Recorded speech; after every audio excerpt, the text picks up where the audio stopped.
Hola a todos, bienvenidos a este nuevo vídeo y podcast del proyecto Value for All. Mi nombre es Gustavo Morales y hoy vamos a hablar de los ratios cuantitativos que tenemos para hacer análisis fundamental. Estamos con Gonzalo. Empezamos.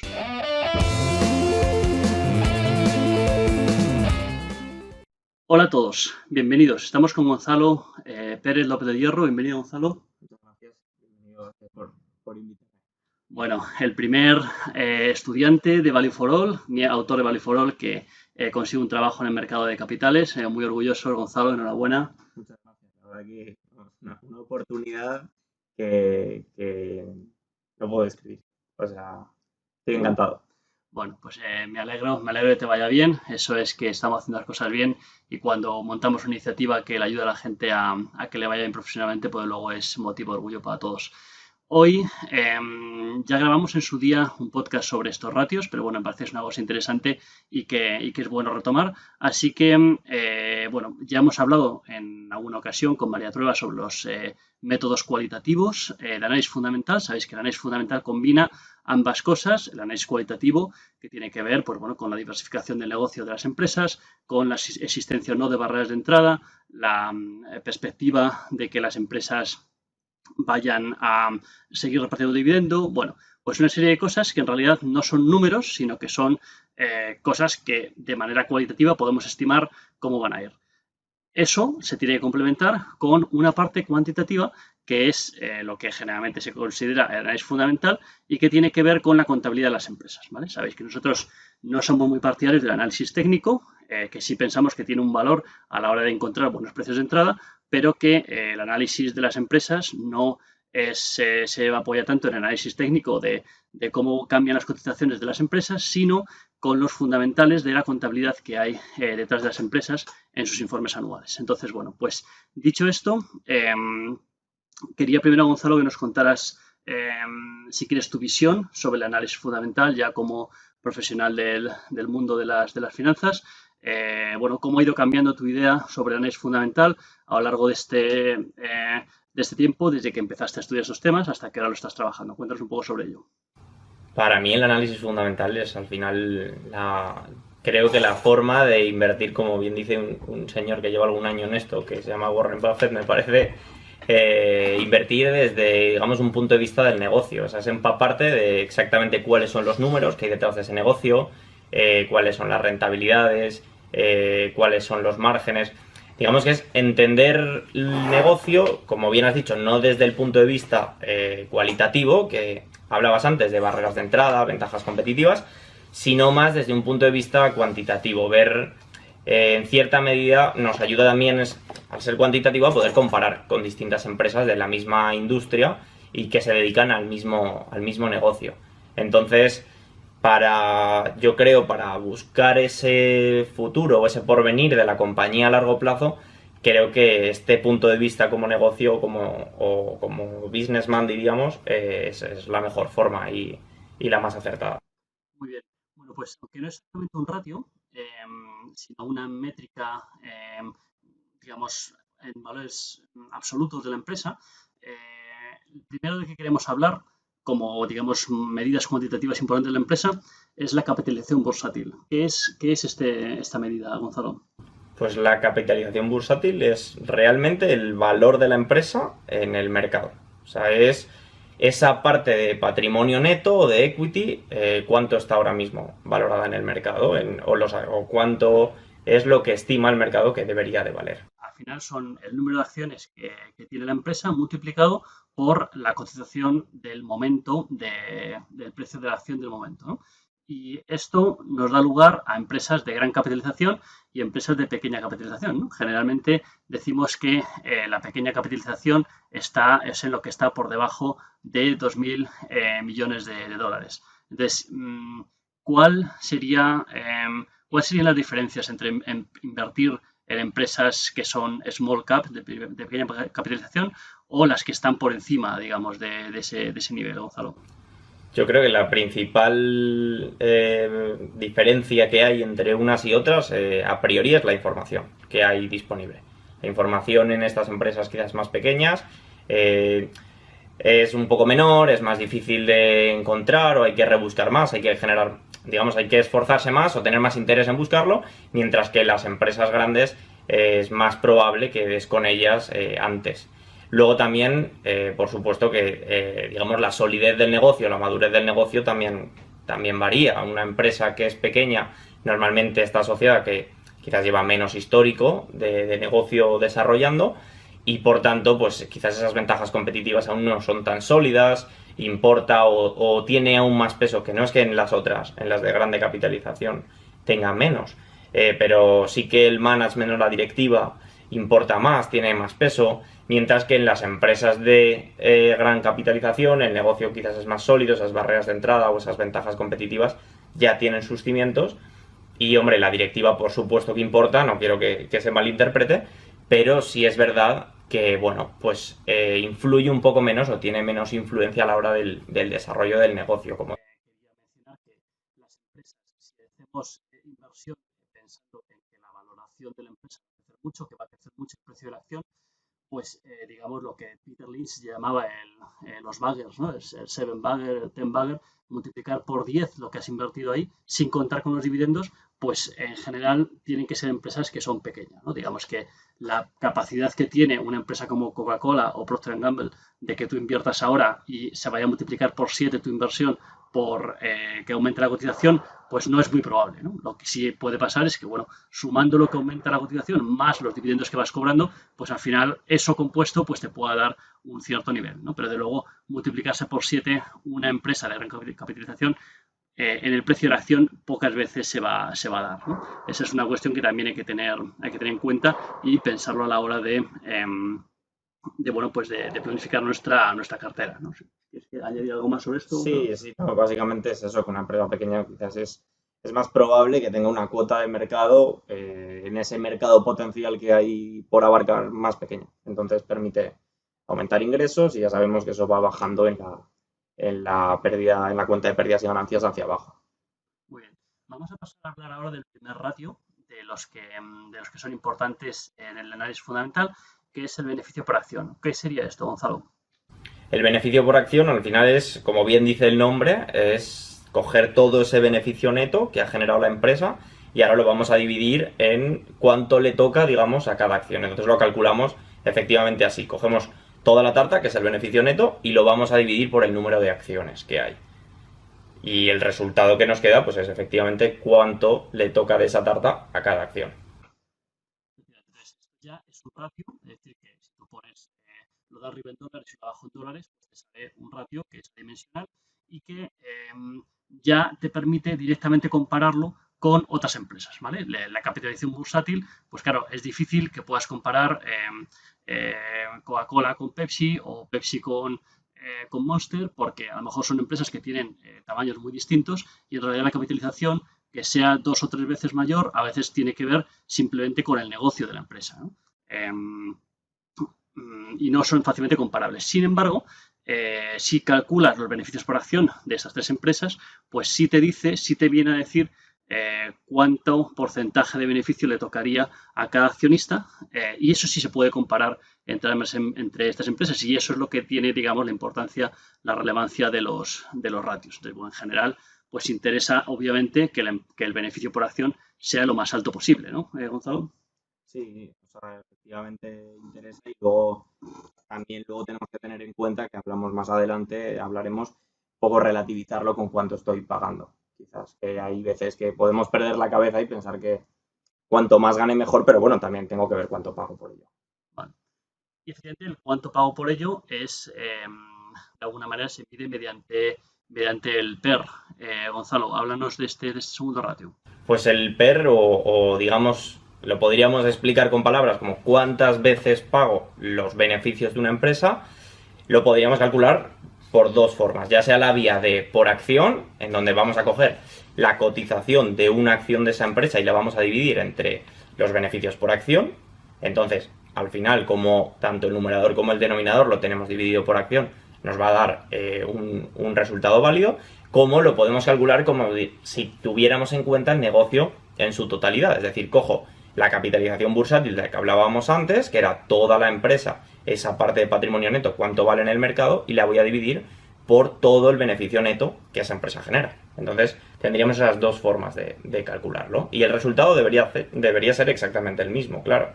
Y eh, es lo que hablamos, o generalmente hay más discusión de cuándo un PER es demasiado alto o cuándo es demasiado bajo, ¿no? A veces un PER bajo te indica que la empresa está barata, pero también puede denotar que la empresa no tiene mucha calidad o que no tiene grandes barreras de entrada, mientras que generalmente un PER alto lo que hace es demostrar un gran interés por parte de la comunidad inversora y generalmente se asocia a empresas de calidad. Entonces, el que quiera hacer inversiones en empresas de calidad, que no quiera especular mucho, que no quiera jugársela y que quiera ir a las empresas de las que nosotros muchas veces hablamos aquí, como Coca-Cola, como Pepsi, Unilever, Procter & Gamble, etcétera, ese tipo de empresas casi nunca las pillas baratas. Pillarlas baratas quiere decir que su PER sea bajo.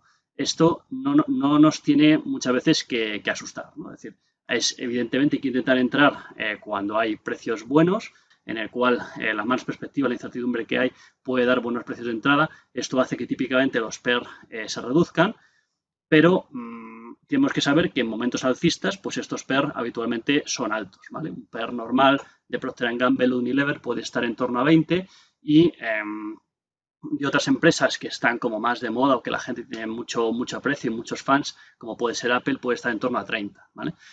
Las que tienen grandes perspectivas, como Amazon, pueden estar incluso a múltiplos superiores. Entonces, la duda es, siempre se dice, bueno, un múltiplo del PER tiene que estar en torno a 8. Bueno, pues la verdad es que ese número que se encuentra en muchos libros, cuando entramos a empresas de calidad, de estas que estamos hablando aquí, pues muy raras veces podemos comprarla a esos PER. Entonces, tienes que saber que generalmente la calidad la compras cara, como si vas al supermercado, pues tienes la carne cara y la carne barata y evidentemente, pues si la quieres barata está ahí, pero si la quieres la carne de calidad, sabes que generalmente el solomillo no lo vas a encontrar al precio que compras, digamos, las alitas de pollo, porque son carnes de distintas calidades, ¿no? No sé si quieres añadir algo más respecto al perro, Gonzalo. No, vamos, me parece que perfecto. Ojalá fuera tan fácil como simplemente buscar per bajo, pero tiene un poquito más de miga y efectivamente la calidad también hay que pagarla. Bueno, pues con esto pasamos a uno de los ratios que son de los favoritos de los que invertimos por dividendos y que prácticamente hay mucha gente que solo mira este, ¿no? Que es la rentabilidad por dividendo. Háblanos, también es de nuevo un ratio y se mide, bueno, pues en función del dividendo que paga y la rentabilidad que se obtiene. Pero cuéntanos un poco más, Gonzalo, sobre cómo es el cálculo concreto. Pues, bueno, la rentabilidad, como en general cualquier rentabilidad que calculamos de algo, podríamos definirlo a grandes rasgos como lo que obtengo partido de lo que pago. Entonces, ¿qué es lo que obtengo? Como ahora estamos hablando de dividendos, es el dividendo que me dan esa empresa. Podemos hacer exactamente igual que con el PER. Podemos calcularlo por acción o podemos calcularlo como el negocio completo. Entonces, por acción, ¿qué sería?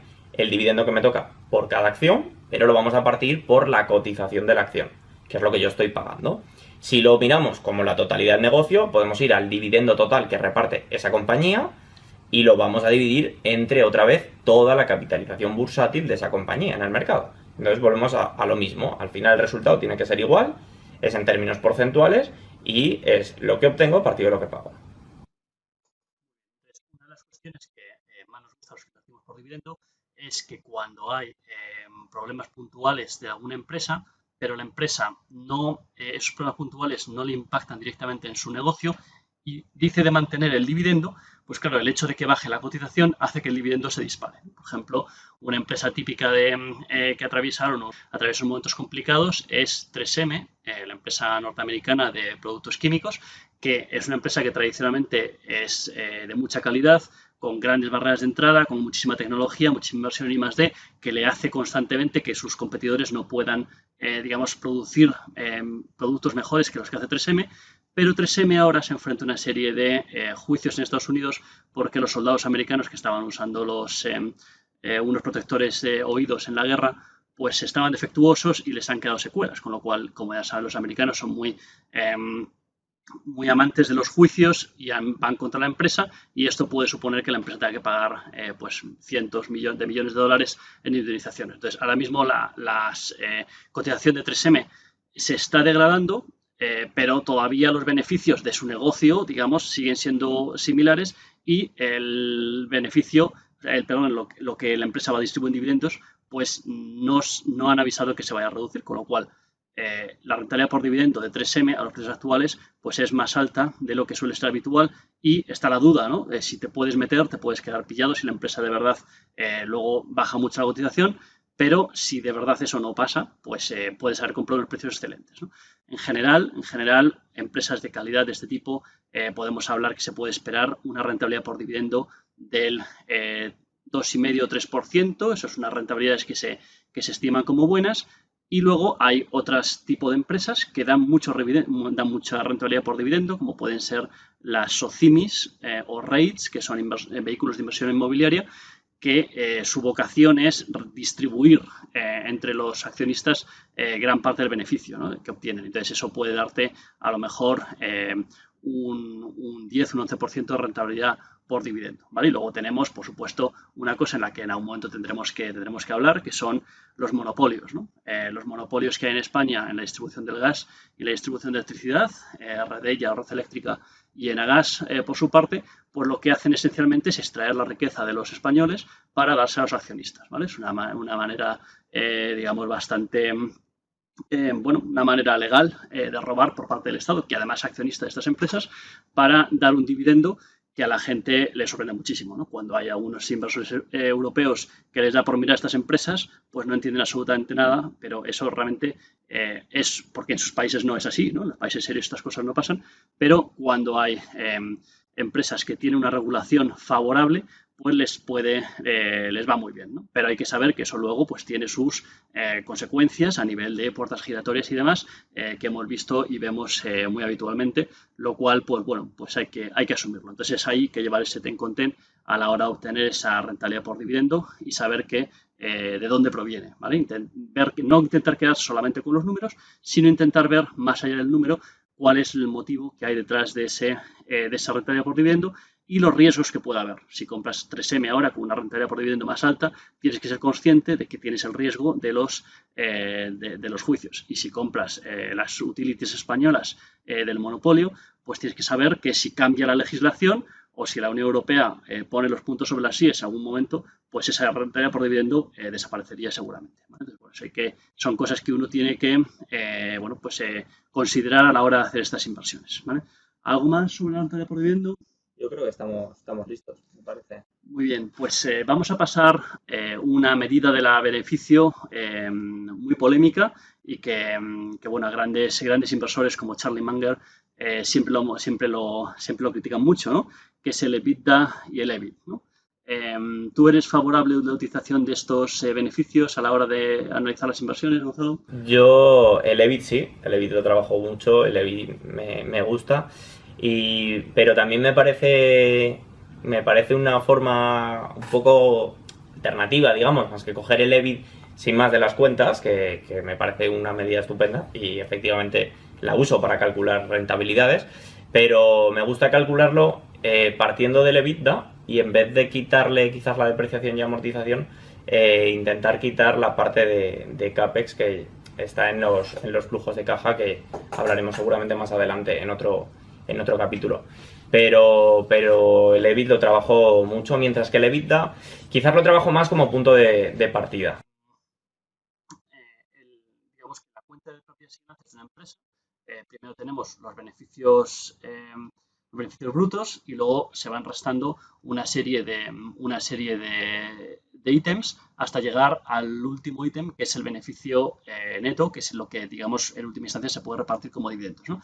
Entonces, dentro de eso hay algunas partes del beneficio que son algunas partes de los gastos que son gastos operativos, gastos administrativos y luego otra serie de gastos que son intereses, amortizaciones y demás. Entonces, el EBITDA, en teoría, lo que hace es quedarse solamente con el beneficio una vez que se han descontado los gastos administrativos y los gastos de operaciones, con lo cual se supone, supuestamente, si se hacen las cosas bien, pues el EBITDA te da una medida de cómo deficiente es la empresa, ¿no? Es decir, cuando tú has vendido algo y le quitas el coste de la venta, es decir, si tú fabricas una Coca-Cola y la vendes por 50 céntimos y a ti te cuesta fabricarlo 10, pues entonces 40 es el EBITDA, ¿no? Es lo que te ha costado fabricarlo, ¿no? Lo que pasa es que luego tendrías que empezar a restar otra serie de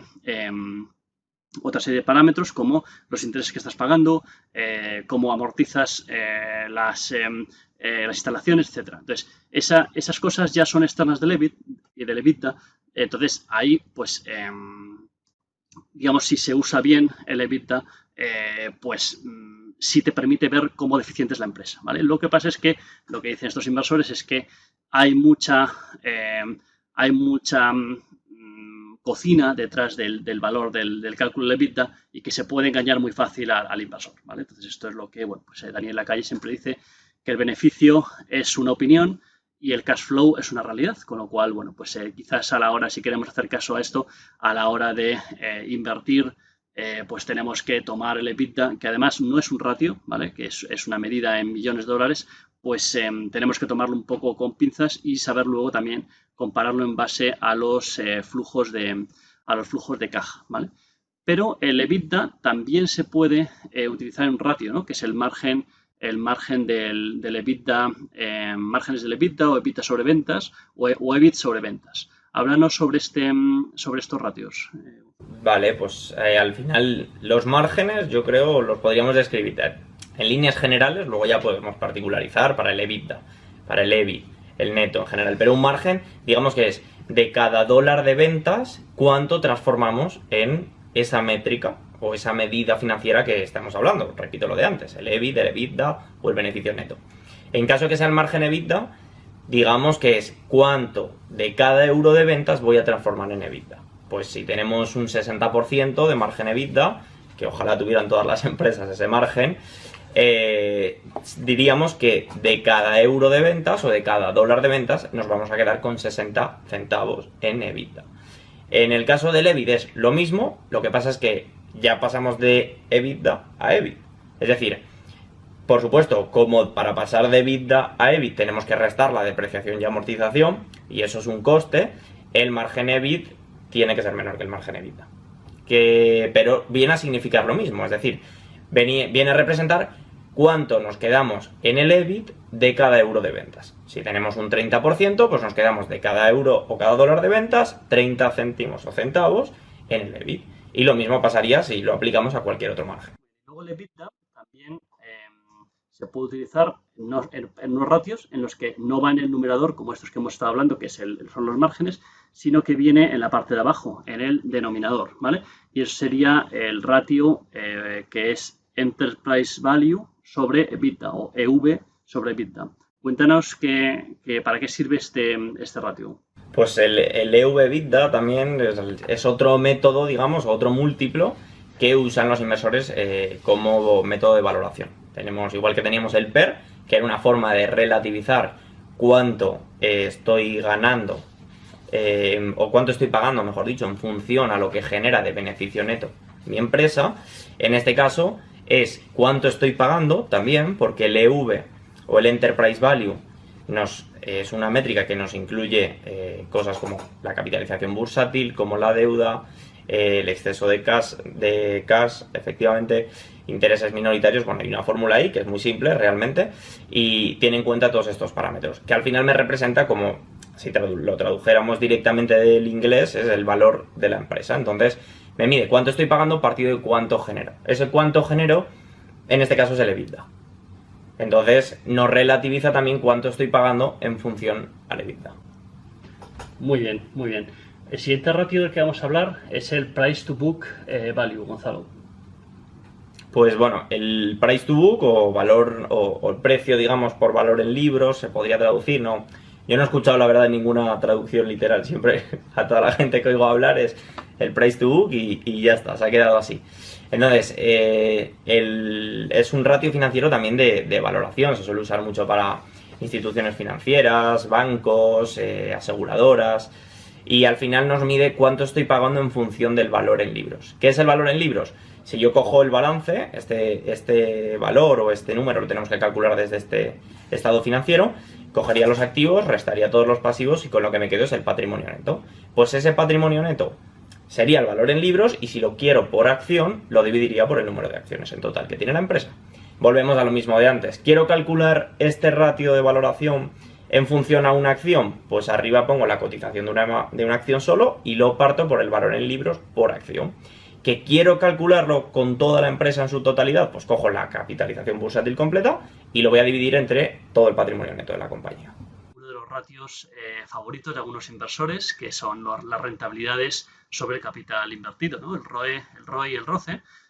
Cuando hemos hablado alguna vez con Paco Tajada y le hablas de distintas empresas, él siempre insiste muchísimo en la rentabilidad sobre capital invertido por la empresa, ¿no? Digamos que eso de ahí no le sacas, ¿no? Le puedes decir que hay muchos ratios, que hay muchas maneras de mirarlo, pero él siempre tiene esa idea metida de la rentabilidad sobre capital invertido.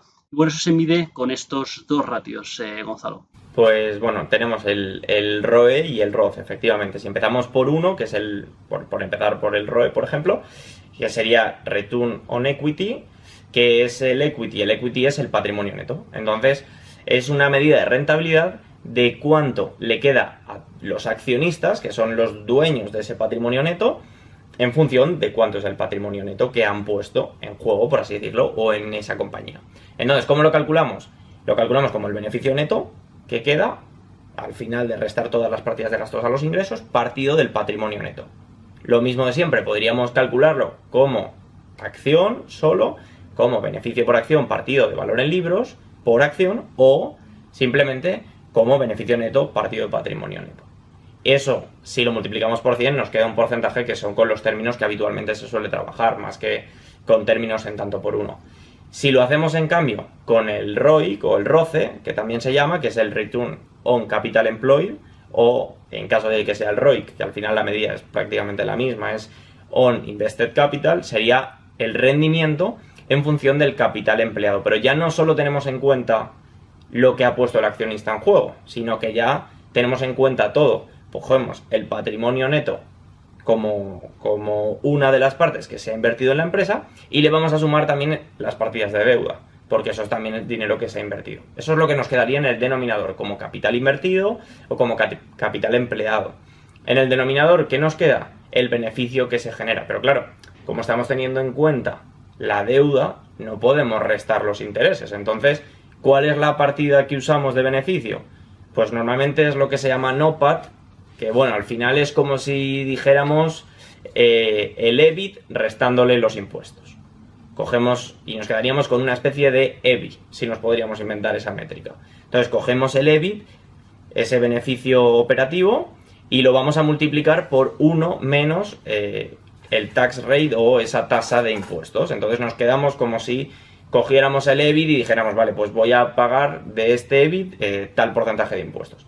Eso que me quedaría, que sería una especie de EBIT después de impuestos o EBIT neto, es lo que se usa como métrica de beneficio. Igual lo multiplicaríamos por 100 para obtenerlo en términos porcentuales. Vamos a pasar a la última parte, que son los ratios de la deuda, ¿vale? La deuda es, al final, una cuestión que siempre hay mucha discusión entre los inversores sobre si tiene que ser mayor o menor, ¿no? Es decir, cuando no nos gusta mucho que las empresas se endeuden demasiado, pero claro, cómo no, si te ha tocado vivir unos periodos, unas décadas de tipos de interés inusitadamente bajos y tus competidores se endeudan aprovechándose en ellos, se apalancan y se agarran ahí a esas deudas para crecer y ganarte cuota de mercado, ¿cómo vas a dejar de hacer lo mismo? Si lo dejas de hacer, pues entonces no estás haciendo una buena gestión del dinero de tus inversores, ¿no? Entonces, bueno, pues ahí hemos hablado también en alguna ocasión de los ratios de deuda, que realmente no son muy comparables con el tiempo, porque dependen mucho de los intereses que se paguen, ¿no? Ahora ha habido unas épocas en las que las empresas se han endeudado más porque la deuda era muy barata y podía tener sentido. Ahora, si los tipos de interés empiezan a subir, pues bueno, tendremos que ser conscientes de que esos ratios de deuda pues irán también cambiando, pero que al final cambian de una manera similar en todas las empresas, ¿no? Entonces tenemos, por ejemplo, el deuda neta sobre EBITDA, Gonzalo. Pues es una forma de relativizar efectivamente la deuda, porque a mí está muy bien que me digan, no, esta deuda tiene solo 100 millones o sea, solo tiene 100 millones de deuda esta empresa. Ya, bueno, pero ¿cuánto genera para repagarlo? Porque claro, si me genera solo 500.000 euros, pues igual es una cantidad muy grande, mientras que igual hay otras empresas quizás que generan una auténtica barbaridad, y cantidades como 100 millones de deuda, pues no son mucho. Entonces nos permite pues eso, relativizar cuánto de deuda tiene la compañía en función de lo que gana. La deuda neta, que es lo que iría en el numerador de este cociente, sería toda la deuda que tiene la compañía menos el exceso de caja. Podríamos ir al balance y en la parte de activos corrientes veremos que tiene caja. Pues si restamos la caja o el exceso de caja que esa compañía tiene, nos quedaría la deuda neta. En caso de que sea negativo, significa que tiene más caja que deuda en el balance. Y en el denominador lo que vamos a poner es el EBITDA que hablábamos antes, que es una medida que bueno, pues nos permite en cierta medida relativizar y saber cuánta capacidad tiene la compañía para pagar esa deuda. Entonces nos permite ver si la empresa tiene como se suele decir, una vez EBITDA, 2 veces EBITDA de deuda, para ver si está muy apalancada o poco. Y luego esta deuda también se puede expresar en base al patrimonio neto. Eso es, tenemos la deuda relativizándola al patrimonio neto, que sería deuda partida de patrimonio neto. Luego hay otros inversores que quizás lo dividen por deuda más patrimonio neto para tener en cuenta, digamos, todo el capital invertido, de lo que hablábamos antes en el ROCE y en el ROIC, y entonces ver qué porcentaje de todo ese capital invertido es deuda. Pero bueno, al final no hay ninguna métrica que sea mejor que otra, entonces lo importante es que cada uno, digamos, cubra todos los ejes que hay que analizar de una compañía con ciertas métricas y se habitúe a trabajar para ver qué valores son peligrosos, qué valores no. Si cada vez estás cambiando, pues al final no vamos a ningún sitio. Bueno, pues este es un primer repaso de los ratios fundamentales. No son los únicos que hay muchos más. Si miráis la parte de sectores de inversión de nuestra web, en valioforo.es/sectores de inversión, ahí veréis cómo tenemos unas tablas que utilizamos para comparar las empresas con las industrias y ahí veréis que salen mucho más ratios, ¿vale? Ese es un poco el esquema que nosotros seguimos y que nosotros recomendamos hacer, ¿vale? Mirar en una misma industria, que es donde tú puedes verdaderamente comparar los ratios, porque claro, no es lo mismo una rentabilidad por dividendo de un REIT que de una empresa tecnológica, ¿no? Entonces no lo puedes simplemente decir, es mejor Merlin Properties que Intel porque uno reparte el 10% y uno reparte el 3% en dividendos. Bueno, pues no son mejores ni peores. Simplemente es que son empresas de distinto sector y asociados a ese sector, pues se reparte más o menos dividendo por las características del sector, ¿no? Entonces, lo que hay que hacer es, si tú estás mirando rates, pues coger varias para comparar, Merlin con Clepier, con Simon Property Group, y ver dentro de esa cuál te da mayor rentabilidad por dividendo, ¿vale? Y lo mismo pasa con el resto de los ratios, es decir, no es lo mismo empresas que son muy intensivas en capital, que a lo mejor tienen mucha deuda, con empresas que son menos intensivas en capital, que tienen menos deuda. Entonces, no sirve nada comparar ratios de empresas de distintas industrias. Lo que tiene sentido es hacerlo comparando siempre la misma industria y, bueno, pues saber que eso es de alguna manera, es el análisis fundamental, que no se apoya, hay algunos datos, hay algunas cosas que se apoyan en los precios de la acción, pero fundamentalmente son datos de la contabilidad y desde luego nos presuponen que a la hora de invertir tú estés pensando en que las cotizaciones pasadas van a repetirse de alguna manera para dar cotizaciones futuras, que eso es el análisis técnico, ¿vale? Nosotros, entonces, no recomendamos el análisis técnico, seguimos más el análisis fundamental. Evidentemente, al final hay una zona en la que ambas coinciden, que es en estudiar cuáles son los buenos precios de entrada de la empresa, pero bueno, pensamos que acercándose con un análisis fundamental, uno puede al final pues tener una sensación de si el precio actual es bueno o malo y si le interesa comprarlo, ¿vale? También quiero decir que hay inversores que invierten en empresas de calidad que ni siquiera miran los precios, sino que sabe que el segundo mes del año compra Johnson & Johnson y lo compra. Y le compra porque toca comprar Johnson & Johnson. Y entonces no le preocupa si el precio es un poco más alto o puede llegar a bajar en unos meses, sino que ella sabe la que lo ha comprado y confiando en que la bolsa al final pues va subiendo de precio, pues siempre al final, si tú compras a lo largo de 30 o 40 años, compras de manera recurrente sin preocuparte mucho de los precios de entrada, pues también al final seguro que acabas teniendo unos buenos precios medios, ¿vale? Es decir, que bueno, pues que seamos conscientes de que lo importante es comprar empresas de calidad y para eso, pues estos ratios nos ayudan mucho. No sé, Gonzalo, ¿algo más para acabar? Yo creo que hemos dado una buena batida de más o menos así unos términos introductorios que están bien explicados y creo que hemos barrido bien en general todos los campos. Muy bien, pues nada, muchas gracias a todos por la atención. Esperamos que esto os resulte útil y nos vemos en el próximo vídeo. Un saludo. Hasta luego.